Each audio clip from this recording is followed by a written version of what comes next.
So বুঝলে বন্ধু, স্বপ্ন পূরণ করার মতো দম রাখ, ঠিক আছে? স্বপ্ন পূরণ করার মতো দম রাখ, কারণ ভগবান স্বপ্ন বড় বড় তাকেই দেখায় যার মধ্যে পূরণ করার মতো দম আছে। আজকে স্বপ্ন তুই দেখছিস, তার মানে পূরণও তুই করতে পারবি। তোর মধ্যে দম আছে, তোর মধ্যে কোয়ালিটি আছে। আর মাথায় রাখিস, আজকে স্বপ্ন যেহেতু তুই দেখছিস, পরিশ্রমও কিন্তু তোকে একাই করতে হবে। তোর পরিশ্রমটা কেউ দেখবে না, বাকিরা তোর পরিশ্রম দেখবে না, তুই কতটা পরিশ্রম করলি তোর জীবনে, ঠিক আছে? এখন পুরা রাস্তাটা তোকে হাঁটতে হবে, মানুষ কিন্তু তোর সফলতাটা দেখবে যে তুই সফল হতে পারলি কি পারলি না। মাথায় রাখিস, আজকে যদি তুই সফল না হস, তোর ব্যর্থতার গল্প কী মনে হয় যে মানুষ শুনবে? ভাই কেউ শুনবে না তোর ব্যর্থতার গল্প। তুই কতটা পরিশ্রম করছিস, তুই কতটা রাত জাগছিস, তুই নিজেকে নিয়ে কত কিছু ভাবছিস, ঠিক আছে? এগুলো কেউ দেখবে না, তুই কী করতে চাই আসলে।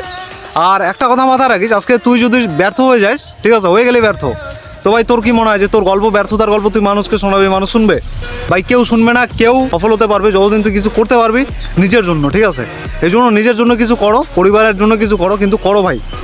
অ্যাচিভটা, লক্ষ্যটা যেটা আছে, তুমি টার্গেটটা, গোলটা নিছো নিজের লাইফে যে আমি এটা পূরণ করবো, তো ভাই পূরণ করো, নিজের দমে করো, ঠিক আছে? কারো দমে না ভাই। ও আমাকে সাপোর্ট করবে, আমি ভিডিও বানাবো, ভাই ফলোয়ার্স, ভিউ, কমেন্ট, লাইক, এগুলো হচ্ছে জাস্ট একটা নাম্বার। এই নাম্বারের উপর ডিপেন্ড করবে না কখনোই যে আমি কতটা ভালো করতে পারবো আমার লাইফে।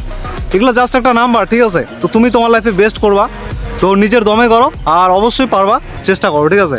Keep it up, continue, and you can grow again and try again. চলো দেখা হচ্ছে পরের ব্লগে অ্যান্ড নতুন ব্লগে।